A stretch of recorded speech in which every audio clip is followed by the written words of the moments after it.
Boa noite. Eu vou falar um pouco aqui sobre a importância de erros, burradas e dificuldades e a importância disso para se aprender.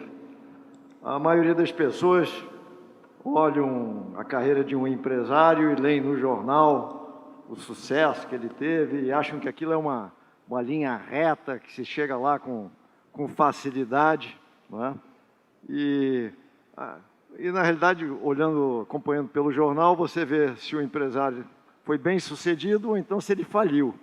Mas tudo aquilo ali no meio não aparece, aquelas dificuldades temporárias e as dificuldades e o que se aprende nessas dificuldades. Então, eu vou falar um pouco sobre isso e meu objetivo é, como tem muito empreendedor aí na plateia, e eu acho que empreendedor é que salvarão o Brasil. E eu quero que todos os empreendedores que tenham aí não desanimem na primeira dificuldade ou na primeira volta para trás ou assim. Quero que eles continuem, não é? Meu outro objetivo é, como tem muitos pais aí na plateia também, eu acho que os pais estão sempre interessados em educar os filhos para que dê tudo certo. Tem que dar tudo certo, tudo certinho, tem que ir para a melhor escola, tem que tirar as melhores notas e assim. E, na realidade, esquecem que fazendo besteira e fazendo burradas se aprendem muita coisa também, né? Então, eu acho que os pais devem sempre lembrar, deixa os filhos fazerem umas besteiras, errarem e assim, porque isso vai ser valioso no futuro, né? E, bom, eu vou começar falando um pouco sobre tênis, não porque o Guga está aí, mas porque, na realidade, o tênis foi muito importante na minha carreira. E eu comecei a jogar com 7 anos, e eu me lembro ainda, com 9 anos, eu perdi para o meu grande rival no Country Club do Rio de Janeiro. Aquilo me abalou enormemente. Depois, aos 12 anos, eu perdi para um boliviano. Pô, um brasileiro perdendo para um boliviano, difícil, né? Mas todo esse fato que eu jogava tênis me preparou para perder, e cada vez que eu perdia, eu tentava analisar o que tinha acontecido, por que não tinha dado certo, como é que eu posso melhorar na próxima vez, né? E eu tinha uma boa noção que o esforço, sem esforço você não tem resultado, né? Então o tênis foi muito importante nesse sentido para mim, para me habituar a eventualmente não ganhar, perder, e a sempre analisar como que eu poderia fazer melhor na próxima vez, né? Depois, aos 17 anos, eu era um surfista, um tenista até aquela época, só estava interessado em tênis e surf, mas eu fui para a faculdade no exterior e fui para Harvard, onde tinham talvez os jovens mais brilhantes do mundo iam para Harvard, e lá estava eu, surfista, tenista, que nunca tinha estudado muito e tinha que me virar, né? E o primeiro ano eu quase fui expulso da faculdade, além de não estudar nada, soltei uns fogos lá no Harvard Yard, e então ameaçaram me expulsar, mas não me expulsaram. E eu voltei e eu resolvi que eu tinha que focar e encontrar uma maneira de completar o meu curso lá, porque da maneira que eu era antes, eu não ia chegar nunca a ter um diploma de Harvard, né? Então eu foquei, deu um duro danado, eu ia às minhas aulas diárias, que eram umas 4 horas por dia, e além disso estudava mais umas 6 horas por dia. Para um surfista do arpoador, estudar 6 horas por dia, além das aulas, era muita coisa, mas tudo bem.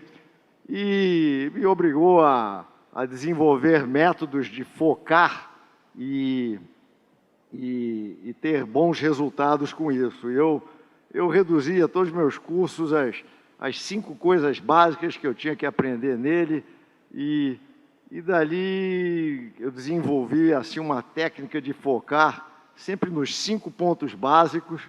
E hoje em dia, em todas as nossas empresas, nós temos 5 metas básicas, cada pessoa tem 5 focos básicos também, e com isso eu consegui completar lá o curso,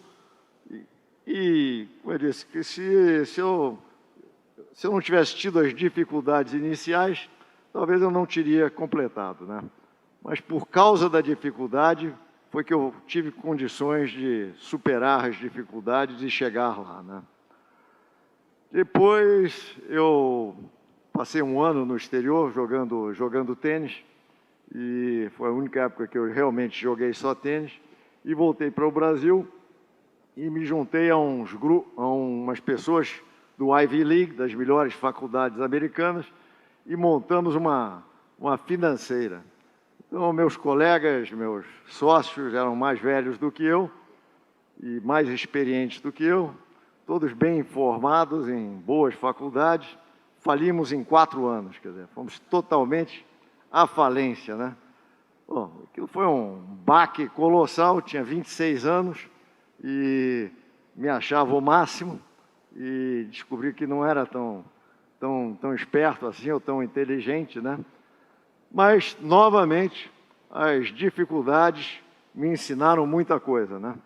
A empresa faliu porque não tinha nenhuma administração, todos os sócios eram parecidos, todo mundo queria vender muito, queria fazer negócio, transas bacanas e tudo, e ninguém cuidava da retaguarda, ninguém administrava nada, e falimos.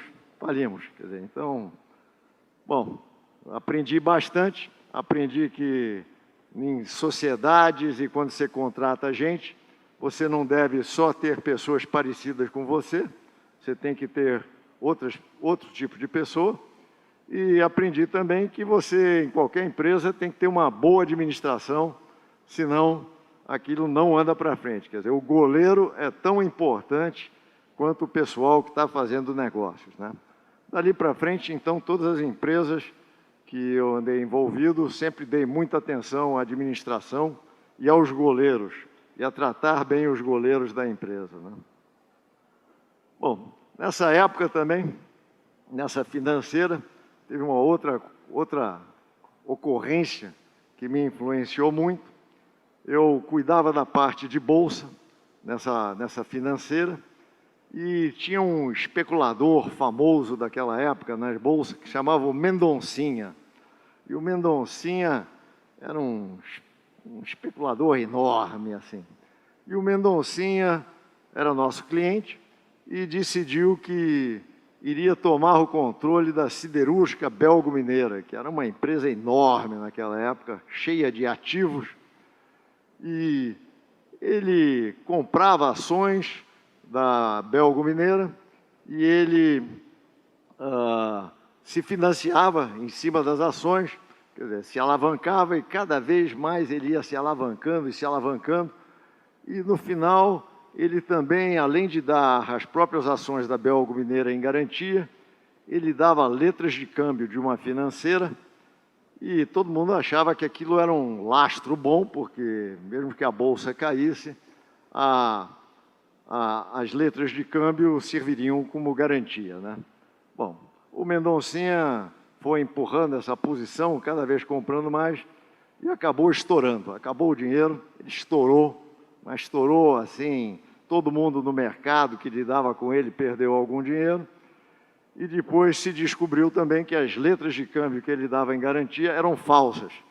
Quer dizer, então, eu tinha 24 anos, vi tudo aquilo ali, e me deu uma boa noção de timing, porque logo depois que o Mendoncinha estourou, uns 6 meses depois, a Bolsa se recuperou, teve uma alta colossal, aquelas razões que no Brasil você nunca sabe por quê, mas teve uma alta colossal. Se o Mendoncinha tivesse aguentado mais uns meses, ele provavelmente seria o homem mais rico do Brasil. Entretanto, estourou, desapareceu, né? Mas foi uma experiência. Nós perdemos dinheiro lá na financeira. Felizmente, as letras de câmbio que nós tínhamos foram pagas por um banco de investimento que absorveu a financeira que tinha emitido as letras de câmbio falso. Então, não nos saímos tão mal. Mas ficou para sempre aquela lição para mim de timing, quer dizer, como é importante você fazer as coisas certas na hora certa, né? Muitos anos depois, quando nós compramos a Anheuser-Busch e nos endividamos em 54 bilhões de dólares, quer dizer, eu várias vezes pensava no Mendoncinha. Poxa vida, será que eu sou o Mendoncinha da vez? Ou será que esse negócio vai dar certo, né?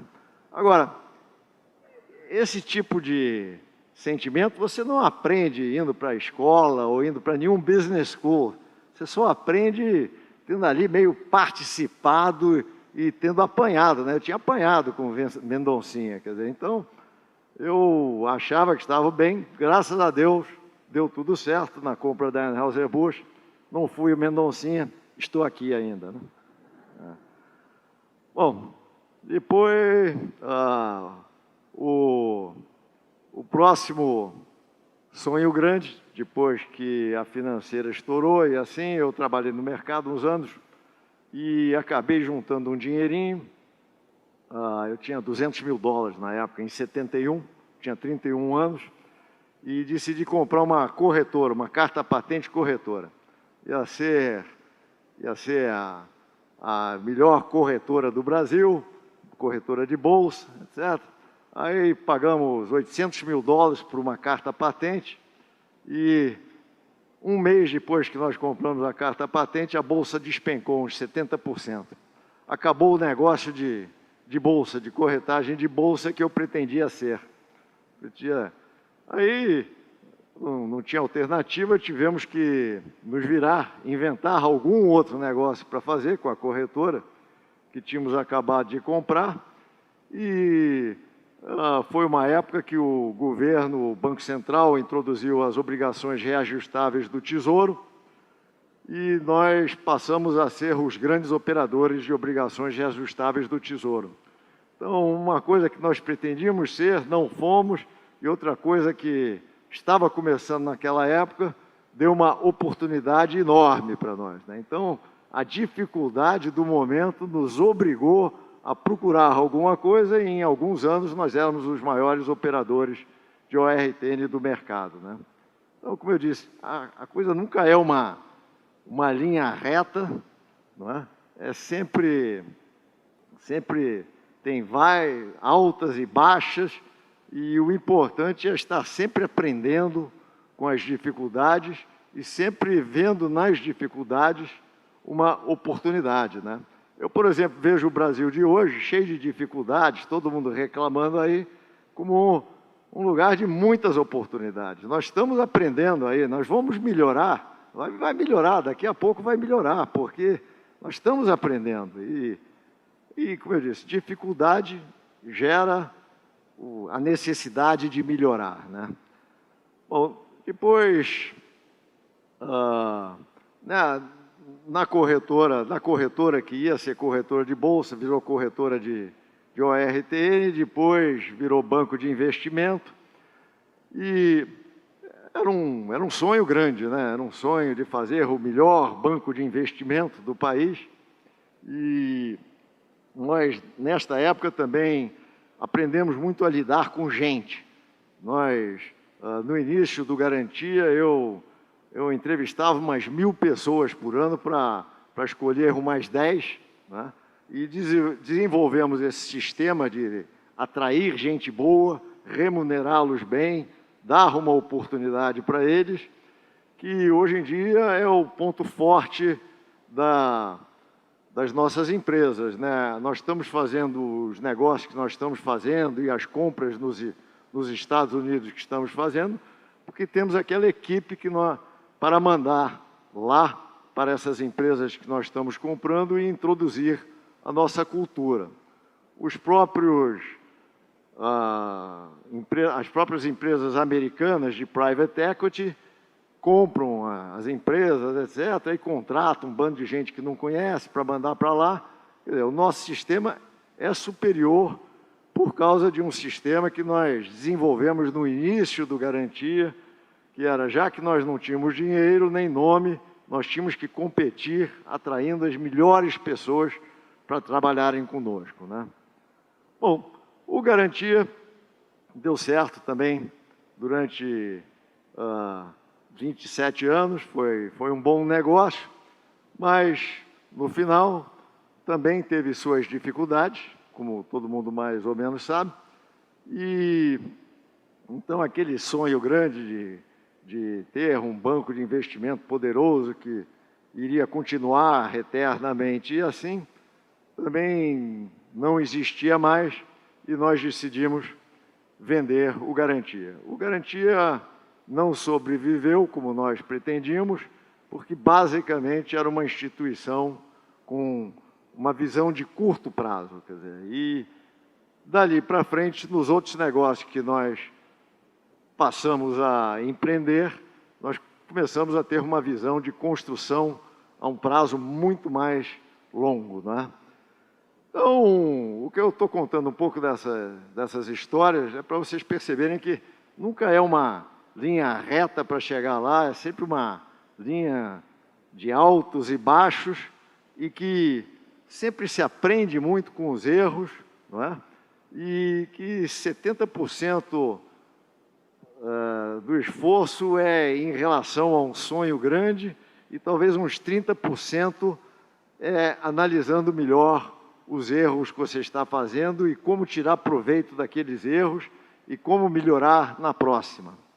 Bom, então eu espero que vocês, todos empreendedores que estão aí, e não desanimem quando fizerem erros, continuem tentando, aprendam, como eu aprendi no tênis, como eu aprendi em todos esses pequenos fracassos que eu tive, e continuem construindo as suas empresas, porque é isso que vai salvar o Brasil, se vocês todos trabalharem bem e trabalharem melhor. Muito obrigado.